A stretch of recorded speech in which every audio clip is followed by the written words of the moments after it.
Ser Podcast. Ser Historia. Cadena Ser. Con Nacho Ares. Oh, mi reina, he aquí a mis amigos galos, un mago poderoso y dos valientes guerreros que han venido para ayudarme en mi empresa. Bien, pero date prisa, no te queda demasiado tiempo. Si tienes éxito, habrá oro para todos. Si no, todo el mundo de cabeza a los cocodrilos. A propósito, te prevengo que Paletavis, tu rival, está furioso contra ti porque te he elegido en su lugar. Creo que vería con gran placer cómo tu carrera terminaba ¿En un cocodrilo? Exacto.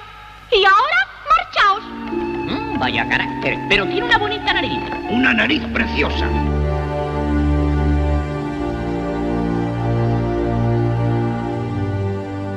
Se trata de una de las películas más entrañables de la década de 1960. Salió a colación casi de esa película protagonizada por Elizabeth Taylor, Cleopatra, en el año 1963. Esta versión del cómic de Asterix, en donde se nos dibuja a una reina Cleopatra a caballo, ¿no?, entre esa leyenda urbana que siempre la rodeó, ¿no?, esa imagen frívola, aunque como descubriremos en este cronovisor, en este programa de Ser Historia, realmente de frívola y de mujer de cascos ligeros, ¿no?, que decimos en España, poco tenía, ¿no? Sabemos que solo tuvo dos amantes, solo tuvo dos personas con las que se relacionó, que fueron Julio César y Marco Antonio, y sin embargo cualquiera de estos dos emperadores casi, ¿no?, del mundo romano, de estos últimos flecos de la época republicana romana, tuvieron infinidad de amantes y nadie pone en duda quizás la honorabilidad o el valor de sus actos, ¿no? ¿Por qué esa leyenda negra alrededor de la figura de Cleopatra, una mujer sabia, inteligente, reina no solamente de Egipto, sino la diplomacia, en una serie de artes que hoy podríamos decir que nadie, ¿no?, en aquel entonces podía disfrutar, ¿no?, o podía hacer gala de ello? A la figura de Cleopatra VII vamos a dedicar el cronovisor en Ser Historia, la primera parte de nuestro programa, pero como siempre será un programa en el que intentaremos hacer también, como siempre, un poquito más de historia.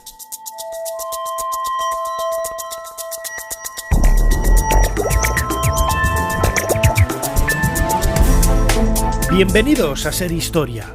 La figura de Cleopatra, una de las imágenes icónicas del antiguo Egipto, va a ser la protagonista de la primera parte de nuestro programa en el cronovisor junto con Jesús Callejo. Luego ahondaremos en la historia del cine. Un arte que nace en el último tercio del siglo XIX y que todavía hoy, en pleno siglo XXI, sigue ofreciendo y dando muchísimo de qué hablar.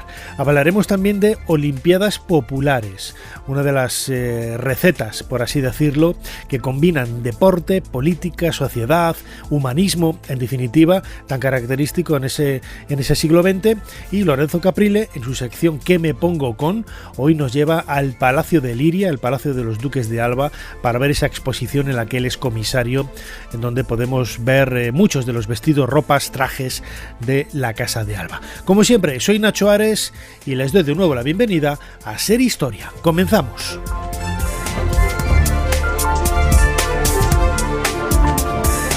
Sigue a Ser Historia en las redes sociales. Nos tienes en Twitter, Facebook, YouTube, Instagram y TikTok. @serhistoria. Y también puedes suscribirte a nuestra newsletter mandándonos un correo a serhistoria@cadenaser.com. Jesús Callejo, una semana más, bienvenido de nuevo a Ser Historia. ¿Qué tal, Nacho? Bien hallado. Y en este lugar tan calentito y en un terreno que, qué curioso, creo que lo conoces bastante bien. Pues sí, fíjate, tenemos pendiente, yo no sé cuándo era, hacer un cronovisor, Ser Historia en Egipto, ¿no? Dentro de unos años. Sí. Está pendiente, a ver si algún año logramos. Y además, un cronovisor en Egipto, contigo y en el lugar que tú seleccionarás, ese cronovisor va a ser más que histórico. Desde luego que sí, y además la figura de esta semana, lo anunciábamos ya hace unos días, la figura de Cleopatra VII, vamos a viajar al primer siglo antes de Cristo, antes de nuestra era, una de las mujeres más carismáticas de la antigüedad y que sigue coleando, ¿no? Sobre todo a raíz de las películas y de los libros que se han escrito de ella en los últimos 50, 60 años, sobre todo la película de Elizabeth Taylor, ¿no? del año 63 de Mankiewicz. Bueno, pues todo ello ha marcado un poco el devenir de un icono casi pop, ¿no? Tiene más de 2000 años, pero es casi un icono pop. Sí, realmente se convierte prácticamente en un icono pop, en un personaje histórico controvertido, con mucha más leyenda que historia, casi con un icono sexual también, porque a veces se argumenta que tenía también, pues eso, una serie de habilidades. Ahora las comentaremos, pero entre ellas también el arte de seducir, pero también, y no lo olvidemos, es lo más importante, que fue, se puede decir, la última reina faraónica, porque a partir de ese momento Egipto se convierte en una provincia romana y el esplendor que tenía Egipto, a pesar de que es verdad que en los últimos siglos, en la época tolemaica, en esa época helenística, ya era lo mismo que en el Imperio Antiguo, pero es cierto que Cleopatra no deja indiferente a nadie por lo que hizo, por los amantes que tuvo, pues por toda la estrategia, la táctica que utilizó para eso, para que Egipto siguiera siendo independiente. No lo consiguió y luego, por si faltaba algún elemento más a esta especie de drama, ¿no?, alrededor de la vida de Cleopatra, es que muere muy joven, se suicida, muere con 39 años y a partir de ahí pues se suceden un tipo de periodo convulso en Egipto, donde ya no es el Egipto que nosotros conocemos, ya es otra cosa, ya donde Marco Antonio también dejó ahí su huella, ahora lo comentaremos también, y donde se convierte, además, para Roma también es un periodo muy especial, porque Roma a partir de aquel momento deja de ser república y gracias a Augusto se convierte en un imperio. Sí. Entonces son momentos claves en ese final, ¿no?, de ese siglo I antes de Cristo, que marca el devenir no solo de Egipto, no solo de Roma, sino se puede decir que de toda la humanidad de Occidente. Desde luego que sí, y a eso queríamos este cronovisor. Has acabado cuando iba a darle el trago aquí al vaso. Echar un traguito ahí de leche. No me has dejado, sí. La leche tiene mucho que ver también. También, es verdad. Con los Cleopatra, con sus baños de leche y de miel. Desde luego, ahora hablaremos de ello. Bueno, Jesús Callejo, crononauta, ¿cuál es la fecha que nos propones esta semana para viajar en el tiempo? La fecha es el 8 de octubre del año 48 a.C.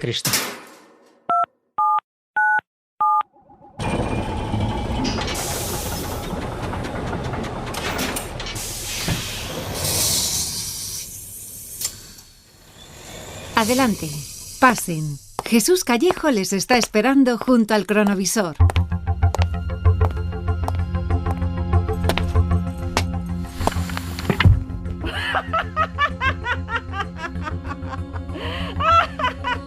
Pues fíjate, Jesús, lo habíamos visto muchas veces reproducido en el cine y quizás la escena real de la que acabamos de ser testigos es infinitamente más hermosa y más sofisticada de cómo se pudo reproducir en el cine, ¿a que sí? Pues sí. Sí, siempre se ha contado que si podría ser una anécdota, que si se había inventado, que no podía ser real, que va, todo lo contrario. La verdad que si algo caracterizaba también a Cleopatra era un poco la puesta en escena, ¿no? Exactamente, sus escenas pseudodramáticas y algunas veces hasta cómicas. Ella no era, por supuesto, no era una mujer cualquiera y no pasaba desapercibida. Y en este caso, en el momento histórico en el que hemos venido, desde luego no pasaba desapercibida. Es verdad que son momentos en los que Cleopatra lo estaba pasando mal, porque ella acaba de llegar de Siria, llega en un barco a Alejandría de forma clandestina, sin ser conocida ni reconocida, entre otras cosas porque hay una pena de muerte contra ella por su hermano, ¿no? Porque antes se había creado una especie de revuelta que luego deriva en una guerra civil entre los partidarios de Ptolomeo XIII, que por cierto era su hermano, pero también su esposo, fiel a la costumbre tolemaica de casarse entre hermanos. Y ella había sido desterrada, había ido a Siria unos años antes. Siria, por entonces, estaba controlada por los romanos. Y evidentemente pues estaba esperando la situación más propicia para volver a Egipto. ¿Cuál es la situación más propicia? Pues que Julio César, por entonces general, está en Alejandría, es el que rige un poco los destinos políticos y militares en ese momento, en el norte de Egipto, y ella pues dice, esta es la mía, y no se le ocurre mejor estrategia que esta que acabamos o que vamos a contemplar ahora, que es ni más ni menos una audiencia que se va a producir ni más ni menos que en el Palacio Real de Alejandría en esta fecha, donde, bueno, pues con un cierto secretismo, pero también con una cierta pompa, le dicen a Julio César que va a recibir un regalo un poco misterioso, que es una gran alfombra. Bueno, pues entra ahí el esclavo de Cleopatra en aquella época, que era Apolodoro, junto con sus criadas Iras y Charmian, pero a Cleopatra no se la ve, solo se ve la alfombra que es transportada por este robusto esclavo, ¿no? Un armario de 3 puertas, y cuando la desenrolla ante los ojos ojipláticos de Julio César y por supuesto de todos los cortesanos que estaban alrededor, pues se despliega la belleza, la galantería y la originalidad de Cleopatra, que aparece con una especie, ya solo faltaba la música, ¿no?, de tachan, aquí estoy yo. Bueno, pues eso está claro que a Julio César le hizo bastante gracia y le llamó mucho la atención que alguien se presentara así en su presencia. Bueno, y todos sabemos ya que en ese momento pues surge ahí un feeling, surge un affair amoroso, y eso hace que para Cleopatra pues consiga el beneplácito de Julio César, que la proteja, que la apoye. ¿Para qué? Precisamente para que en esa guerra civil que estaba entablando con su hermano, pues al final su hermano, cómo no, acaba muriendo y ella se convierte en reina de Egipto con tan solo 18 añitos. Pero el momento de su presentación, esta especie de entrada dramática, lo hizo Cleopatra, y no fue la única vez, porque un poco más adelante, en el año 41, luego lo veremos, con Marco Antonio hace otra cosa parecida, sin alfombra, pero también dejándole con los ojos y con la boca totalmente abierta.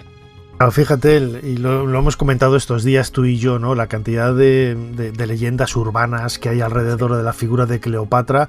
Hay que pensar que muchos de los testimonios que han llegado hasta nosotros pertenecen a autores clásicos que no veían bien, ¿no?, en una mujer que protagonizara o que tuviera ese protagonismo, mejor dicho, y todas esas virtudes que normalmente eran vistas en un varón, en un hombre, pero que en esta ocasión, ¿no?, claro, se le echa en cara que se lió con Julio César. ¿Y con quién no se lió Julio César, no? Te lo comentaba yo. Estaba casado en aquella época. En aquella época, efectivamente. Hay una biografía que es muy reciente, que la queremos recomendar desde aquí. Está publicada por Despertaferro, la editorial Despertaferro, Cleopatra, biografía de una reina. Es de un autor que se llama Dwayne W. Roller, que es una biografía extraordinaria. Luego lo recordaremos otra vez, porque pocas veces, ¿no?, siempre hablamos de libros y pocas veces recomendamos propiamente nosotros un libro, ¿no? Y esta biografía es extraordinaria porque nos acerca una visión muy moderna de esa figura de Cleopatra a partir de testimonios contemporáneos y de lo que se puede leer entre líneas, ¿no? Y claro, una de las cosas que te llama la atención que lees en esta biografía es que, claro, Cleopatra, hasta donde se sabe, tuvo 2 amores, que fueron Julio César y Marco Antonio, y nadie más. Y uno después del otro, no los 2 a la vez. O sea, fíjate todo lo contrario que se podría esperar, ¿no?, de una mujer o de un hombre en aquella época, ¿no? Y todo lo contrario de lo que manifestaban Julio César o Marco Antonio y otros hombres de la época, que se sabe que tenían amantes aquí y allá, y eso se normaliza, se ve como algo natural, se ve como algo normal, y sin embargo si lo hace una mujer, es que es una frívola, es una casquivana, es una tal o una cual, ¿no? Esa imagen también ha distorsionado un poco la visión que tenemos de Cleopatra, ¿no? Totalmente. Un poco se la equiparaba a Mesalina, que Mesalina sí que hacía gala de todo tipo de arte amatoria. Es cierto que Cleopatra, evidentemente, pues era una mujer de su época, no lo olvidemos. Es decir, que la libertad sexual en aquella época era bastante abierta, lo que no quiere decir que tuviera numerosos amantes. Es cierto que ella estuvo casada, porque así lo obligaban las normas y la costumbre tolemaica, con su hermano Ptolomeo XIII y luego también con su otro hermano Ptolomeo XIV, cuando, bueno, por el devenir de los acontecimientos que ahora comentaremos, también se llega a casar con Marco Antonio, ¿vale? Y también Marco Antonio estaba casado. En fin, hay toda una serie de intrigas en aquella época bastante considerables, pero que el sexo era algo habitual también incluso en las negociaciones diplomáticas. Pues digo que en aquella época no era un tabú como podía ser en estos momentos. Pero sí es cierto que Cleopatra hacía alarde de muchísimas virtudes. Una de ellas, evidentemente, era políglota, conocía muchísimos idiomas. Se sabe que, bueno, por supuesto, aparte de hablar, ¿no?, el griego, que era su lengua materna, se sabe que hablaba latín, etíope, hebreo, árabe, sirio. Hay una que me llama la atención, y eso te quiero preguntar a ti. El troglodita. En las biografías que he leído de ella dice que también hablaba el idioma troglodita. No sé exactamente si era un idioma o se refería a algún tipo de tribu que había en Egipto en aquella época, que era el troglodita. Sí, los trogloditas eran una especie de pueblo ancestral, por así decirlo, ¿no? Y es una lengua relativamente común y se menciona mucho en fuentes clásicas, ¿no? Nosotros tenemos la idea de los trogloditas como la gente de las cuevas, ¿no? De la prehistoria, algo muy antiguo, algo muy tal. No, pero era un pueblo que existía de verdad. Y haces bien en remarcar esto, ¿no? Porque uno de los valores que tenía Cleopatra era precisamente el mundo de los idiomas, ¿eh? Y además ella hablaba egipcio, el egipcio clásico de su pueblo. No todos los ptolomeos hablaban egipcio, ellos hablaban griego, porque eran griegos. Esto también ya podemos hacer la incisión, ¿no? De Cleopatra no era negra, era blanca, era griega. Esa polémica a pesar que lo diga Netflix, no era negra. Efectivamente, sí, de que lo diga Netflix, no era negra en absoluto. Pero fíjate, el latín, por ejemplo, que era la lengua de la diplomacia en el siglo XVI, XVII, en la época de Felipe II, en el siglo de oro, y todos los países en Europa, cuando mandaban embajadores de aquí y de allá, hablaban en latín. Cleopatra dominaba muchas lenguas de la franja sirio-palestina, ¿no? Aparte de la egipcia, ¿no? Lo acabas de mencionar, el hebreo, el sirio, el latín, lógicamente, el griego, eran lenguas que se hablaban en toda esta zona, y es lo que le permitía ser ella misma, no un embajador, no un asesor, no un enviado, quien pudiera tener esos encuentros directos con monarcas, con reyezuelos, de vis a vis, de cara a cara, ¿no? Con toda esta gente, ¿no? Y es lo que también lo que la encumbró, ¿no? Y lo que le hizo marcar una especie de línea a partir de la cual ella era, como digo, la que manejaba los hilos de esos deseos y de esos intereses, no propios, como podríamos esperar que también, sino también intereses para Egipto, porque ella siempre fue la cara visible de Egipto, y esto es lo que también marcó, y yo creo que es lo que le gustó también a Julio César y a Marco Antonio, que vieron en ella algo tan interesante. Si te parece, Jesús, vamos a escuchar un corte que tenemos de Chisco, Francisco Bosch. Él es egiptólogo del Griffith Institute de la Universidad de Oxford.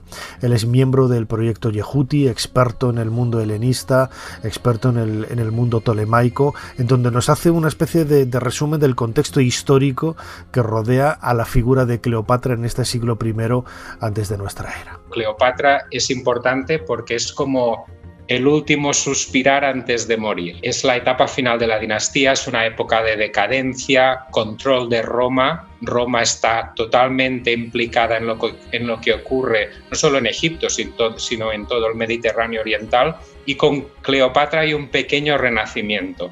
Por una parte, mientras ella tiene sus affairs con Julio César, lo que consigue Cleopatra es asentar su poder en Egipto en frente a sus hermanos. Hay estas luchas dinásticas, que es algo muy característico de época tolemaica.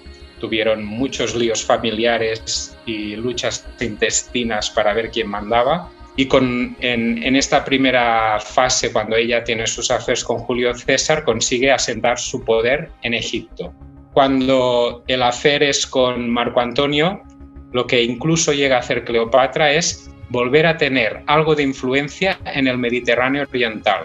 Cuando Egipto había sido muy importante, para Egipto había sido muy importante territorios fuera de lo que es propiamente el Nilo y el Valle del Nilo y el Delta, pero al principio de la dinastía, poco a poco, esta influencia exterior se fue perdiendo, y justo con Cleopatra VII, al final de la dinastía, es cuando hay como un pequeño volver a estar presente en lo que ocurre en el Mediterráneo oriental. Pero si yo te tengo que hablar de Ptolomeos que para mí son importantes, evidentemente está Ptolomeo I, el fundador de la dinastía, que sienta las bases de muchas cosas que veremos a lo largo de toda la dinastía, y una figura que yo diría que es la más importante es Ptolomeo II, porque con Ptolomeo II es cuando, por ejemplo, el imperio tolemaico llega a su esplendor. Ptolomeo II llevará a cabo un montón de reformas, algunas ya iniciadas probablemente por Ptolomeo I, pero que harán de Egipto una potencia económica también a nivel interior. Se ponen en explotación nuevas tierras, nuevos cultivos, hay grandes avances, y con estos dos personajes es como con los que se diseña también a nivel ideológico la dinastía.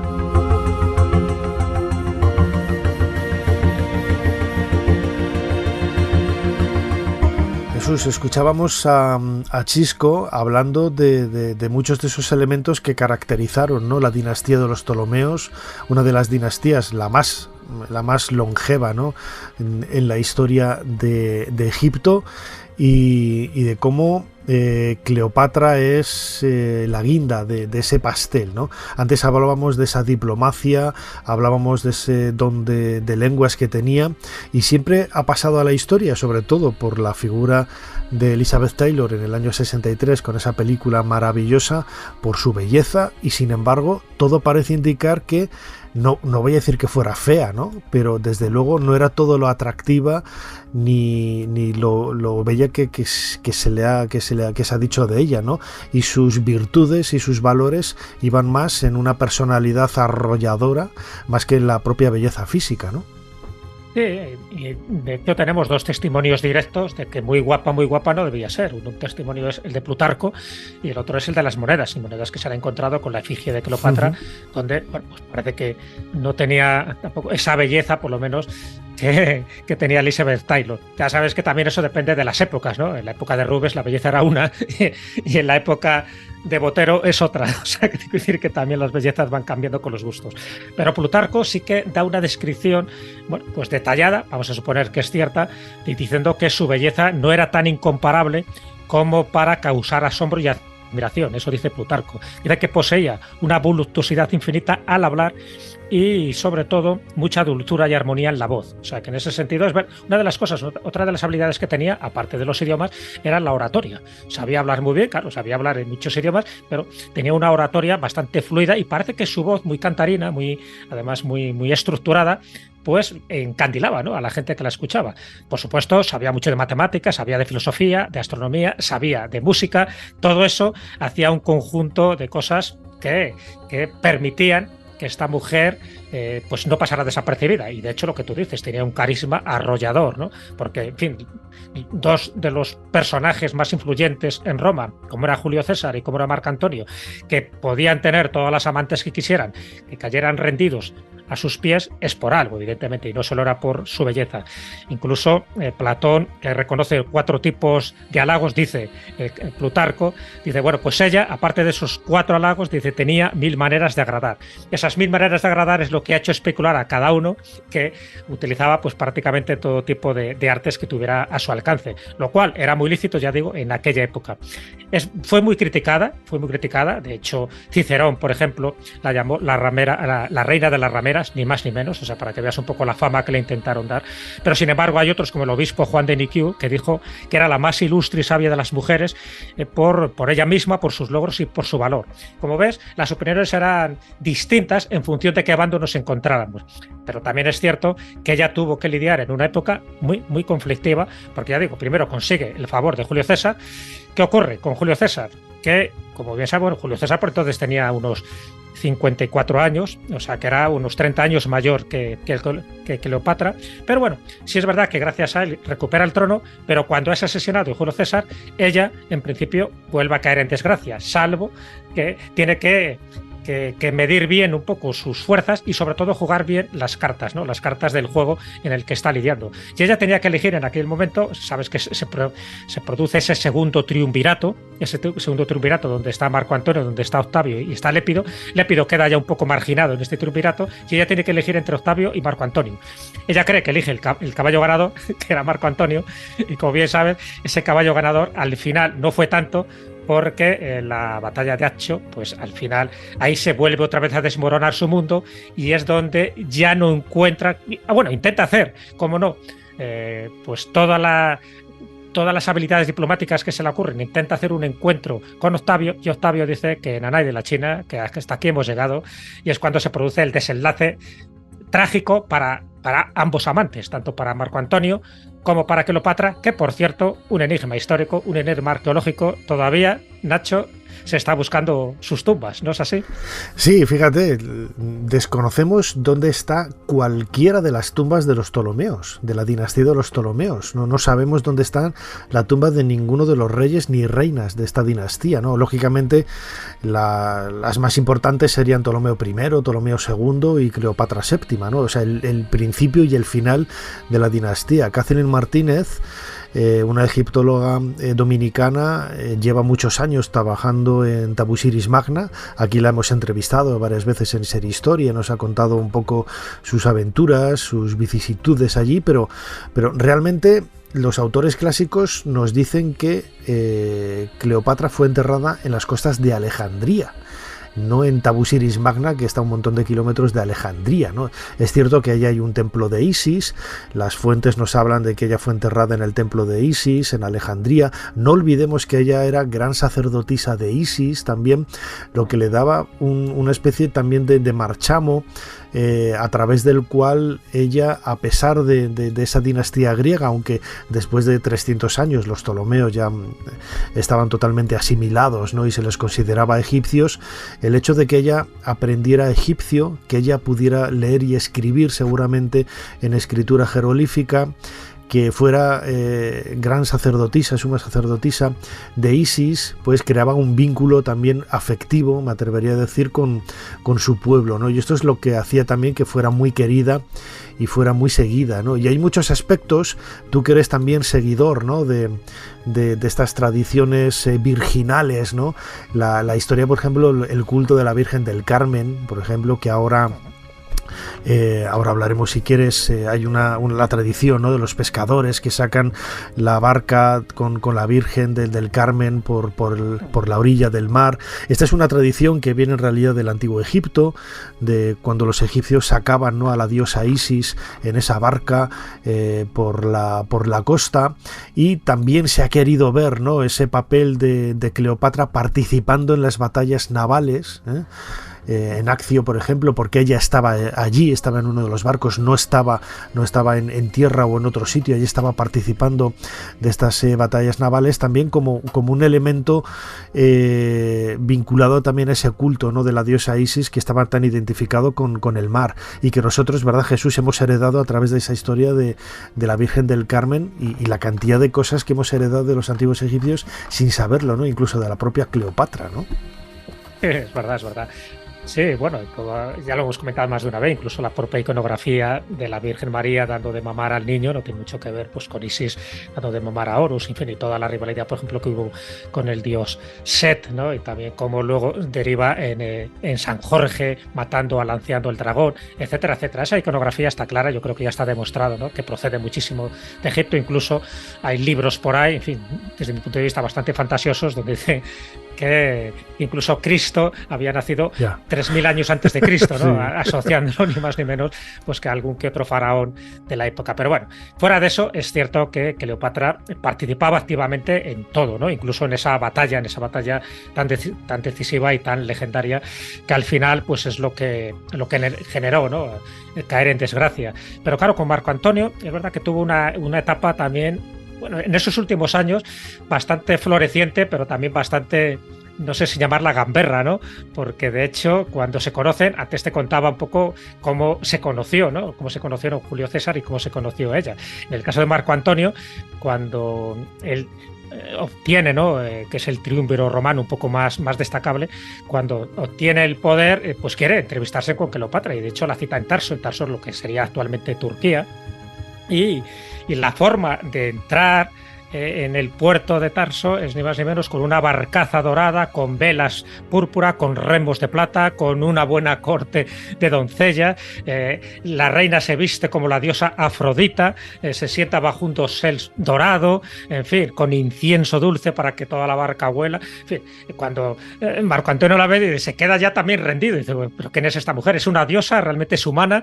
¿Qué es lo que viene aquí a verme? Efectivamente, escoltada, ya digo, perfumada, de todo.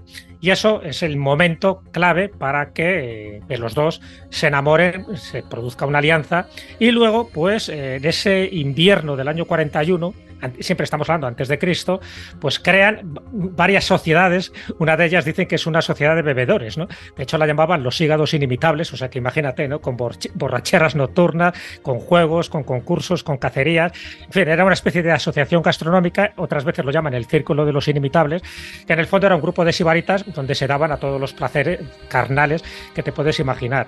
Bueno, pues eso también es otra de las cualidades que caracterizaban a Marco Antonio, que ya sabes que también era un mujeriego de mucho cuidado, y a Cleopatra en esa época, ¿no? En el año 41, pues fíjate, en momentos muy de esplendor, porque ella todavía hasta el año 30, que es cuando se produce su declive, pues ocurren muchísimas cosas ahí, y muchas de las cosas que ocurren son fundamentales, fíjate, a la hora de considerar que esta mujer era muy inteligente y que incluso llegó a escribir tratados de cosmética, que hay gente que lo ignora, ¿no? O sea, tratados también de medicina para enfermedades capilares, cuidaba mucho su cuerpo, cuidaba mucho su cutis. De hecho, Plutarco, aparte de hablar de esos baños de leche y de miel, hablaba de una depilación con caramelo, que luego se extendió en otras partes del mundo. Llevaba los párpados pintados de verde, tenía largas pestañas postizas, pelucas, o sea que no hemos inventado nada, ya en Egipto ya lo tenían. Labios que estaban realzados con carmín, las venas de su frente pintadas en tono azul, que eso me llamaba la atención cuando lo he leído en Plutarco. Parece ser que destacaban esas venillas, las destacaban con un tono azul, no sé, para que resaltaran. Me imagino que sería como un índice de belleza de aquella época. Eso a mí me llamó la atención. Sí, tú sabías, ¿no? Me imagino este tipo de prácticas. Hay una tradición, ¿no? Siempre se ha dicho lo de sangre azul para diferenciarlo, sobre todo por la gente que no trabaja al sol, la gente que está en casa, que está en un lugar recogido, que está en palacio, pues no tiene ese contacto directo con el sol, su piel es blanca y se ven las venas que normalmente son de color azul.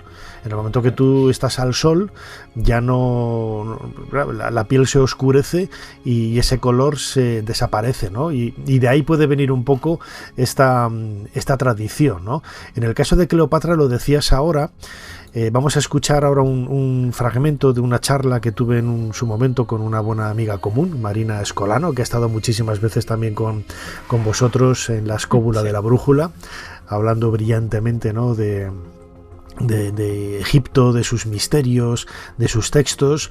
Pues ella es una perfecta conocedora, ¿no? de la literatura de la época tolemaica, y esto es lo que nos cuenta sobre el reflejo que ha tenido Cleopatra en las fuentes clásicas y medievales, ¿no? En donde se habla también de todas esas, esa faceta tan desconocida, en donde ella escribía casi ungüentos y elementos que podríamos vincular con la alquimia. Vamos a escuchar a Marina Escolano, profesora de egiptología de la Universidad de Liverpool. A Cleopatra la conocemos sobre todo a partir de fuentes, sobre todo romanas, pero hay una tradición paralela que conocemos a través de las fuentes griegas alquímicas y después a partir de la tradición árabe, en la que se presenta a una Cleopatra que aparece designada como Cleopatra la Sabia y aparece como autora de distintos manuales de medicina, de farmacopea, también de metrología, que se relacionaría también con la alquimia en cuanto a cantidades de sustancias, y que se ha querido vincular a la reina Cleopatra. No sabemos si esta Cleopatra realmente hace referencia a esta reina o si fue otra Cleopatra posterior, pero Cleopatra en esta tradición parece haber sido una patrona de las artes. Si ella quizá no se dedicó a trabajar en laboratorios o a escribir estos libros, es posible que lo que en la tradición le atribuyó estos tratados, ya que ella probablemente financió a los científicos que los crearon. En la tradición griega y árabe no se habla nunca del aspecto físico de Cleopatra. El énfasis siempre está en que era una gobernante excelente, era una gran estratega, era una sabia que departía con filósofos. Uno de los textos que tenemos es un llamado el Diálogo de los Filósofos, en el que Cleopatra recibe enseñanzas de un sacerdote, de un alto sacerdote llamado Comarios, que probablemente hace referencia al arameo Comar, que significa sumo sacerdote, y ella luego a su vez transmite este saber a toda una serie de filósofos, entre los que se incluye el sabio persa Ostanes.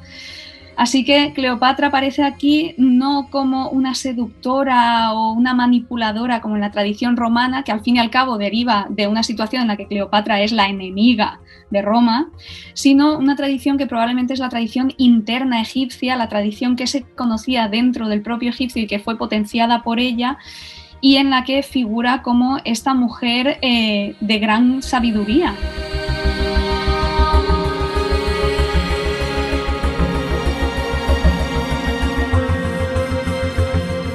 Jesús lo decía antes, ¿no? La alquimia, hay gente que dice que viene de la palabra Kemet, que es el nombre con el que los antiguos egipcios denominaban a su país, y Cleopatra podría haber sido, ¿no?, uno de sus máximos exponentes, ¿no? Sí, sin ninguna duda, sabiendo los conocimientos que ella atesoraba, cómo no, le podía interesar, por supuesto, la alquimia, y porque, ya lo hemos comentado, ella era muy ducha en cosméticos y, en fin, en todo tipo de ungüentos, y los ungüentos no solo tiene que ver un poco pues con las flores y tal, sino también con procedimientos químicos y poco de destilación y muchísimas cosas, ¿no? De hecho, fabricaba ella jabones perfumados, en fin, que teñían el cabello. Todo eso, evidentemente, tiene mucho que ver con la alquimia. De hecho, los experimentos alquímicos que se hicieron en la Edad Media sirvieron para que muchas sustancias se descubrieran en aquella época. Por lo tanto, en Egipto, la pena es que no nos ha llegado muchísima documentación, ¿no? Pero posiblemente se descubrieran muchísimos de estos efectos, ya no digo para transformar los metales innobles en oro, pero sí, por ejemplo, para prolongar la juventud, incluso para realzar la belleza. Y bueno, y está claro que Cleopatra hizo uso y gala de ello, ¿no? También es otro episodio importante para señalar en su vida, en su biografía, son los hijos que tuvo. Recordemos que con Julio César tuvo uno, fue Cesarión, el pequeño César, fue el futuro Ptolomeo XV, pero con Marco Antonio tuvo 3. Tuvo 2 gemelos, Alejandro, Helios, y Cleopatra Selene. Curioso cómo es Helios y Selene, intentando siempre simbolizar lo que era el sol y la luna, porque ella también tenía muy claro todo esto, ¿no? De que los símbolos son fundamentales para asentar un poco el reino, ¿no? Y para asentar el poder, en este caso en Egipto. De hecho, en el año 34, tanto Marco Antonio como Cleopatra son deificados. Cleopatra como la nueva Isis y Marco Antonio como el nuevo Dionisos. Por lo tanto, ese tipo de nombres que se daban tenían un significado mucho más profundo. Y el otro hijo que tuvo fue Ptolomeo Filadelfio, que cuando al final Marco Antonio reparte todo el imperio de Oriente, que es el que le toca, ¿no?, por el triunvirato, pues al final, cuando lo reparte, se lo da a sus hijos y lo va repartiendo de la mejor forma que él considera. Luego no sirve para mucho porque no tiene una duración temporal, pero a Alejandro Helios le da Creta, por ejemplo, a Cleopatra Selene le da Armenia, y a Ptolomeo Filadelfio le da, por ejemplo, Siria, entre otros territorios. Eso es importante, porque eso indica de que hubo un momento en que Cleopatra tuvo un poder inmenso, y tal como lo tuvo, también cayó en una desgracia inmensa a raíz de aquella batalla, la batalla naval de Accio, en el año 31, que fue un antes y un después. Bueno, un antes y un después, pero la figura de Cleopatra sigue viva, ¿no? Yo creo que de una forma muy intensa, y aquí hemos querido un poco reivindicar todo ese aspecto menos conocido y más real, lejos de la leyenda negra, de la leyenda urbana que hay alrededor de la figura de Cleopatra. Recomiendo lo que decía en un principio, en ese libro Cleopatra, biografía de una reina, de Duane Roller, publicado por Despertaferro, un libro absolutamente recomendable y maravilloso, como ha sido escuchar a nuestro crononauta Jesús Callejo en esta nueva entrega del Cronovisor. Jesús, como siempre, muchísimas gracias una vez más por habernos ayudado a hacer un poquito más de historia. Nada, muchísimas gracias a ti, y es verdad lo que tú decías, que Cleopatra seguirá fascinando siglos por siglos, con independencia de lo que se diga de ella. Hasta la próxima semana.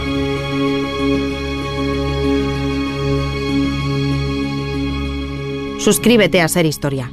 Todos los episodios y contenidos adicionales en la app de Cadena SER y en nuestros canales de Apple Podcast, Spotify, iVoox, Google Podcast y YouTube. Escúchanos en directo en la SER los domingos a la 1:30 de la madrugada. Cadena SER. La radio.